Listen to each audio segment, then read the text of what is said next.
सबको कृपा चाहिए। महाराज जी आशीर्वाद दे दो। महाराज जी ने कहा कि देने की जरूरत है क्या? आशीर्वाद तो उड़ रहा है, जैसे हवा है ना, ये हवा सबके लिए है, वैसे ईश्वर का आशीर्वाद सबके लिए है। जैसे ये नदियों में बह रहा पानी सबके लिए है। नदी मना नहीं करती है गाय को, पानी ना पी मेरा।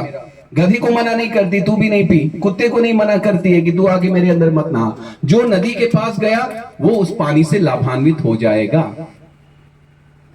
हमारे श्री महाराज जी ने कहा ये आशीर्वाद भी कुछ ऐसा ही है सबके लिए। तुम उसके पास जाओ तो तुम्हारे पास वो पात्रता है क्या उस आशीर्वाद को ग्रहण करने की, उस कृपा को लेने की? उन्होंने कहा महाराज जी तब ये आशीर्वाद पाने के लिए आपकी कृपा कैसे मिलेगी? उन्होंने कहा कृपा का मतलब है क्री, करो, पाओ। करो और पाओ। सत्य न्याय धर्म के मार्ग पर चलो, कृपा पा जाओ। आप चलोगे ही नहीं, आप पढ़ोगे ही नहीं। अब बोर्ड में मैं फेल हो गया। क्यों फेल हो गया? पढ़े ही नहीं थे।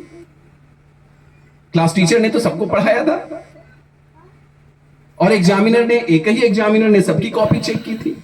उसकी आपसे कोई दुश्मनी तो है नहीं। आपने किया कहां जो अब आप रो रहे हो बोर्ड का रिजल्ट आने पर? अब पछताए क्या हुवत है जब चिड़िया चुग गई खेत। तो कभी कभी लोग कहते अब तक देखो साहब, अब तो हम बूढ़े हो चुके हैं, अब तो अगले जन्म में ही थोड़ी साधना करेंगे, थोड़ा मानव धर्म प्रसार का काम करेंगे। मैं कहता हूं नहीं नहीं नहीं, हमारे एक कहावत है, जब जागो तभी सवेरा। आज ही जग जाओ, आज ही इस मार्ग पर चलने का प्रयास करो। धर्मदेव मुनीब जी के सौजन्य से जो कार्यक्रम आयोजित हुआ है, यह कार्यक्रम अपनी इसी मानसिकता को बदलने के लिए। हम आज जगेंगे, हम आज से मनुष्य बनने का प्रयास करेंगे, हम आज से झूठ बोलने की बंद करेंगे और दूसरों को सुख देना शुरू करेंगे। लोग जाते महाराज जी हमको सुख चाहिए। महाराज जी ने सीधा सूत्र दे दिया, सुख पाना है दूसरे को सुख दो।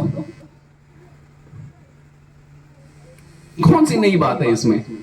आपने धान बोया है तो धान मिलेगा आपको, गेहूं बोया है गेहूं मिलेगा, सुख बोया है सुख मिलेगा। और अगर सुख नहीं मिल रहा है तो अब से बोना शुरू कर दो। कितना आसान है सब कुछ, लेकिन ये आसान बातें समझ में नहीं आती। चीजें तो बहुत घुमा फिरा के लोगों को समझ में आती हैं। तो हमारे महाराज जी ने अपने स्वयं सेवकों से कहा कि आपको गांव गांव जाना है, ये बड़ी सीधी सीधी बातें रखनी, सब आपको पता है माता जी, आप लोगों को कुछ बताने की जरूरत नहीं, आप लोग सब जानते हो। लेकिन बार बार इन बातों को बताने से क्या होता है कि हृदय में वह अस्थायी प्रभाव डालने लगते हैं। जैसे कुएं पर रस्सी से बार बार पानी खींचते रहें तो रस्सी पत्थर पे अपना निशान छोड़ देती है, वैसे ही सत्संग में बार बार आने पर एक हमारे अंदर अस्थायी संस्कार बनने लगता है, जिसको हम विवेक कहते हैं। बिनु सत्संग विवेक न होई। और ये जब विवेक आ जाता है, विवेक का अर्थ है उचित अनुचित का ज्ञान, पवित्र अपवित्र का ज्ञान, नित्य और अनित्य का ज्ञान। जब ये ज्ञान हमारे अंदर आना शुरू हो जाता है तो हमारे जीवन की दिशा बदलने लगती है। तो करना क्या है हम लोगों को?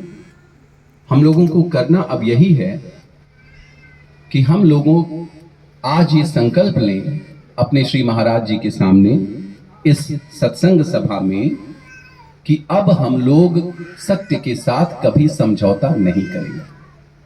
बिल्कुल नहीं। भले जाति का दबाव, बिरादरी का दबाव, गांव का दबाव। जब महाभारत का युद्ध हुआ था, महाभारत के युद्ध में एक तरफ 11 अक्षौहिणी सेना खड़ी थी, एक तरफ केवल 7 अक्षौहिणी सेना। जो पांडवों के साथ खड़े रहे होंगे उनको संदेह होता होगा कि हम जीतेंगे कैसे। दुर्योधन जब भीष्म पितामह से अपनी सेना के बारे में बताता है तो कहता है, अपर्याप्तम तदस्माकम बलम भीष्माभिरक्षितम। हमारे पक्ष में भीष्म है, द्रोणाचार्य से बता रहे, हमारे पक्ष में भीष्म है, जिनको इच्छा मृत्यु का वरदान है। वो नहीं चाहेंगे तो मरेंगे ही नहीं।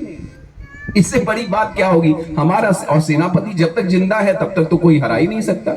उन्होंने कहा अपर्याप्तम तदस्माकम, हमारा बल क्या है? अपर्याप्त है, असीमित। छोड़ दीजिए साथ, सेना की छोड़ दीजिए, अकेले भीष्म द्वारा रक्षित हमारी जो सेना है ना, अपर्याप्तम, असीमित बल है। पर्याप्तम त्विदमेतेषाम बलम भीमाभिरक्षितम, उनकी सेना में भीम है। वो भीम तो 13 साल इधर उधर जंगल में घूमता मारा मारा फिर रहा था, उसने तो गदा युद्ध का अभ्यास नहीं किया है, उसको तो मैं अकेले संभाल लूंगा। पर्याप्तम त्विदम, उनका बल बड़ा सीमित है। कौन सोचता था कि अकेले भीम उसके साथ उसके 100 भाइयों को समाप्त कर डालेंगे? जो लोग लड़े पांडवों की तरफ से, शायद उनको भी आशा नहीं रही होगी विजय की, लेकिन भीष्म धर्मज्ञ थे, उनको पता था कि यही जीतेंगे।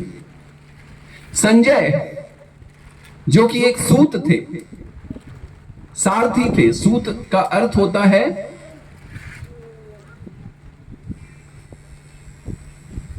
उस समय के जमाने के अनुसार क्षत्रिय माता और शूद्र पिता या वैश्य पिता,